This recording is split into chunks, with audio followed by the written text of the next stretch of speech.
Good night, horror lovers. Welcome to Midnight Radio. Tonight, I will tell you real-life ghost stories. Enjoy your listening. The Ghost of Oxford Milford Road. When Brad Culp was a student at Miami University in Oxford, Ohio, there was a rumor that the town was one of the most haunted places in America. When Culp started an on-campus magazine, he couldn't wait to write about several of the area's most famous phantoms. Not long after his story published, though, he kept finding himself thinking about one ghost in particular, the ghost of Oxford Milford Road. As the story goes, many decades ago, probably sometime in the 1940s, there was a young man courting a young woman in a rural part of town. Because the woman's parents didn't approve of the match, each night he visited under the cover of darkness. After her parents went to bed, the young woman would sneak out of her farmhouse and flash the lights of her parents' car 3 times. Then her young suitor would ride his motorcycle down the road. One night he took the turn right before her house, a little too sharp, says Culp. The motorcycle went one way, he went the other. His injuries were so severe that he did not survive. Rumor has it, however, that his love-struck ghost still haunts this stretch of Milford Road. Curious, Culp, his girlfriend, now his wife, and a friend decided to head out there one night to see if they could verify the tale. His girlfriend was worried she'd be completely freaked out. She believes more in that stuff than I do, Culp says. But he was mostly concerned that his suspicions that none of this was actually true would be confirmed. On this particular night, as Culp passed the abandoned farm, an idea came to him, and he pitched it to his girlfriend. How could she not say yes? Though reluctant, she relented, and Culp turned a short way into the farmhouse driveway. He killed the engine and flashed his lights 3 times. No joke, there was a single headlight that appeared 3/4 of a mile down the road, Culp says. You saw it start to come, going pretty slow. It kept coming and coming. My wife was freaking out. It was coming closer and closer. As a collision seemed imminent, Culp turned on his car's lights. He expected to see a kid on a bike, bailing out from his prank now that he'd been caught. But there's nothing there. The light is just gone, he says. They got out of the car. They walked around, trying to figure out what it was they could have seen. To this day, we still talk about it. I saw something I cannot explain, he says. If you get him and his wife around a campfire, they'll swear up and down that the story is true. And if you're ever in Oxford, Ohio, consider parking for just a few minutes on Oxford Milford Road at night to test your own nerve. The Ghost of Parva Ski Resort. Throughout Latin America, you'll hear variations of the story of La Llorona, or the Wailing Woman. Sometimes she's lost her husband.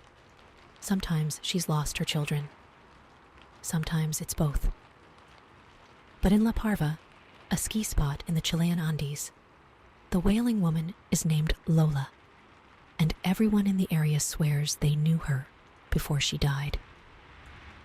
A local restaurant owner said he dated her, pro skier Drew Tabke says, adding that the ski patroller he heard the story from pointed at the exact hut where this tale takes place. The story starts on a nice day in peak ski season. Lola and her young son planned to spend the day on the slopes. As can happen in the Andes, a thick fog rose up from the valley, which often precedes the arrival of a real storm.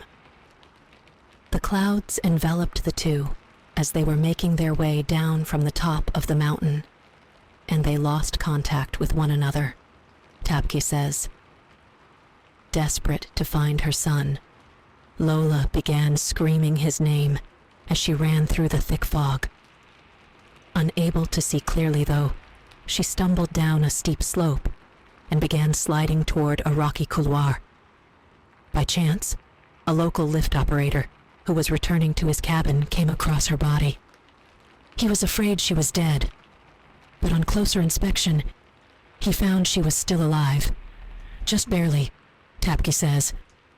Her body was covered in lacerations from sharp rocks, and the only word she said, in the faintest whisper, was her son's name. The lift operator worked to carefully pull her body to his cabin, which was just up the hill. He bandaged her cuts as best he could, and then ran to fetch the doctor. Together, the doctor and lift operator made their way back to his hut, the fog hanging thickly in the air. When they arrived, though, the bed was empty. Just the bloody sheets remained. Neither the woman nor her son were ever found, Tapke says. But locals report hearing her wail for her child whenever they're near that lift operator's cabin. And here's the thing. Tapke does not believe in ghosts. Something, however, changes when he arrives in Chile each winter. Maybe it's the fact that from La Parva, you can see the up to Cerro El Plomo, an Incan child sacrifice site. Maybe it's because Tapke has simply read so many magical realism books by authors like Juan Rulfo and Gabriel Garcia Marquez. But sitting alone in his cabin in the Andes, with the wind whipping and the candles flickering, he swears that every now and then he just can't tell if what he's hearing is a woman or the wind. The ghost of the Stanley Hotel. The Stanley Hotel in Estes Park, Colorado, has been around for more than 100 years and was built as a posh getaway for the wealthy seeking solitude in the mountains. As the years passed, however, occupancy declined, and by the 1970s, the Grand Hotel had fallen into disrepair. It was around that time that famed author Stephen King spent the night there and was inspired to write the book The Shining. The book and blockbuster film helped return the Stanley to its former glory. Now, guests come in droves to see the hotel that inspired one of the scariest horror movies of all time. Given its history, it should come as no surprise that many visitors report strange happenings. Aware of the ghostly rumors, Texas resident Henry Yao booked a last-minute getaway in April of 2016 to check it out. After arriving, Yao had dinner, then wandered around the Stanley to take photos. Stopping at the staircase, he waited for people to clear the area, then took a picture, thinking nothing of it. On the trip home, Yao began swiping through the photos he'd taken when he discovered what he said was a really, really strange image of someone standing on the stairs. Except no one had been there. The next day, he posted the photo on Instagram, half joking that he'd captured a ghost. And the world took notice. Almost overnight, Yao found himself in the limelight, with his ghost picture warranting attention from global media outlets and paranormal experts who wanted to examine the photo. Some experts say that there's two ghosts, and other people said that the reason I got sick is because the ghost was trying to materialize, taking energy out of me, he said. There's so many theories about this. And what does Yao think? I have no idea, he says with a laugh. In the mid-1990s, Robert worked as paramedic in a small Texas town and tells the story of a strange happening that he and his partner experienced on a call one night. After receiving a call for a female having chest pains, he and his partner climbed in the ambulance to make their way to the address. We took off Code 3, which means using our emergency lights and sirens, Robert recalls. In the absence of a GPS back then, Robert says that they relied on maps and mailbox numbers to guide them to the rural location. The address we were going to was a very rural one, says Robert, so there was no street lights, and it was a very dark night, so it was very difficult to read the mailboxes.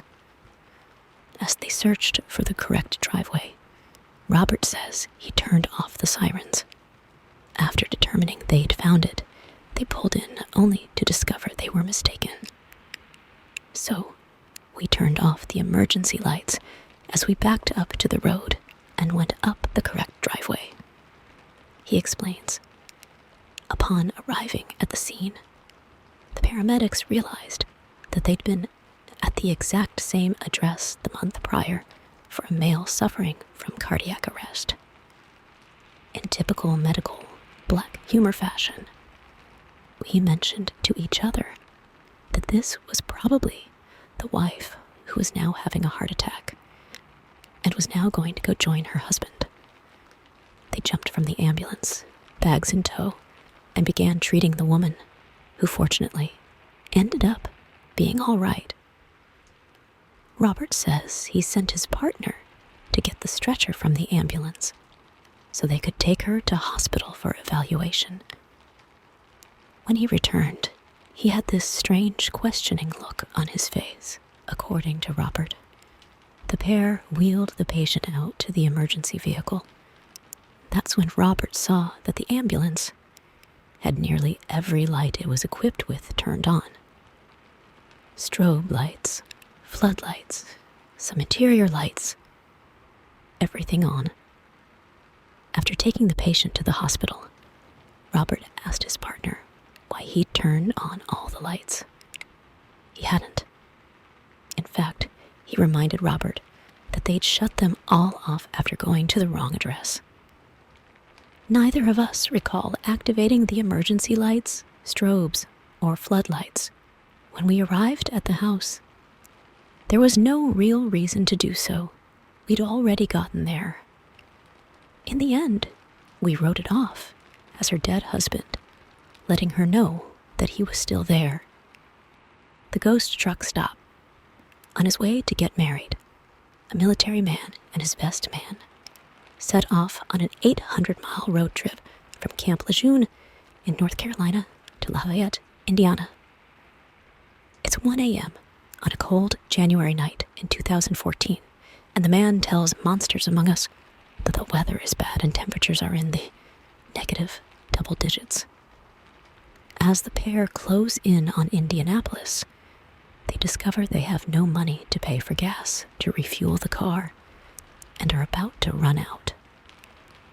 Growing up in the trucking industry with my dad, I decided to stop at a truck stop, the man explains. But because the main interstates were shut down due to the weather, they had to get off the highway and search for a truck stop along the back roads instead. We found a smaller truck stop. It had one truck, and it was just kind of strange.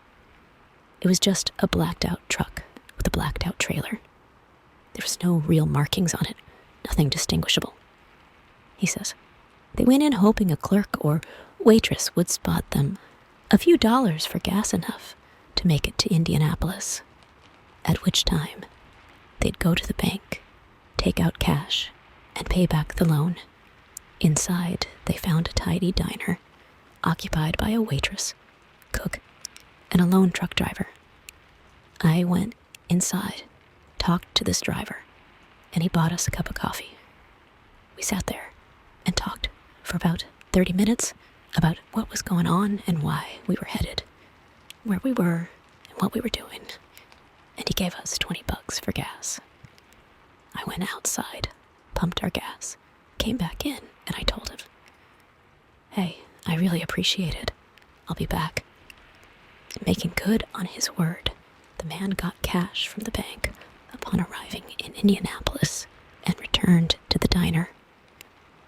When we arrive at about 10 o'clock in the morning, it's boarded up, he says.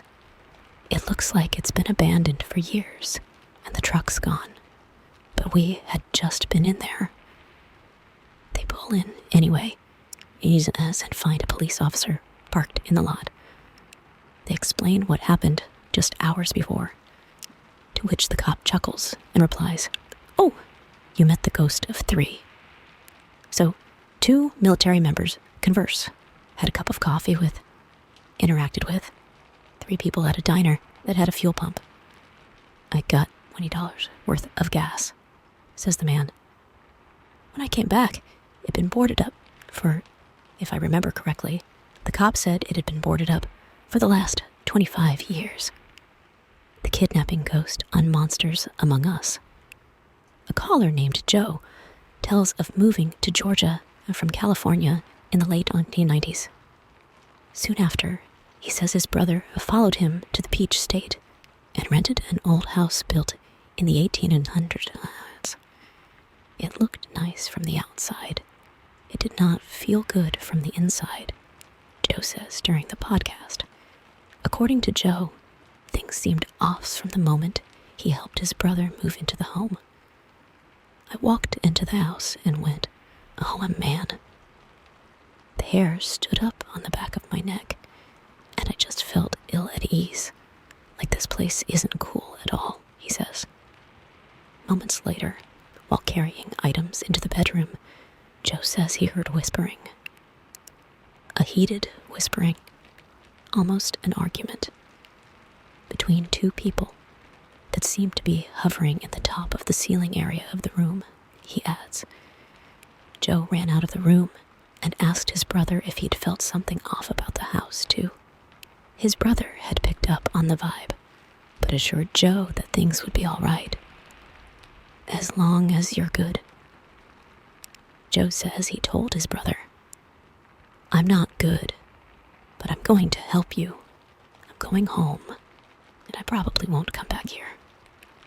And sure enough, Joe's brother began experiencing unusual occurrences in the house.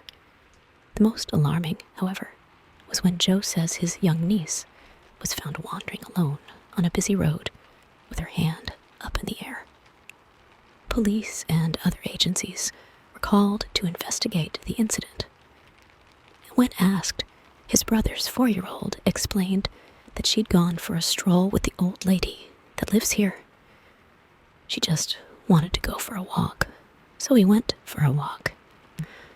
Given that the front door was too heavy for a 4-year-old to open by herself, no one could understand how she was able to leave the house. According to Joe's, his niece said, "The old lady opened the door, then we petted the dog for a little bit, then went for a walk." She was so genuine and honest at 4 years old that he couldn't call her a liar, Joe says during the podcast. Soon after, his brother moved and never returned. The phantom ambulance lights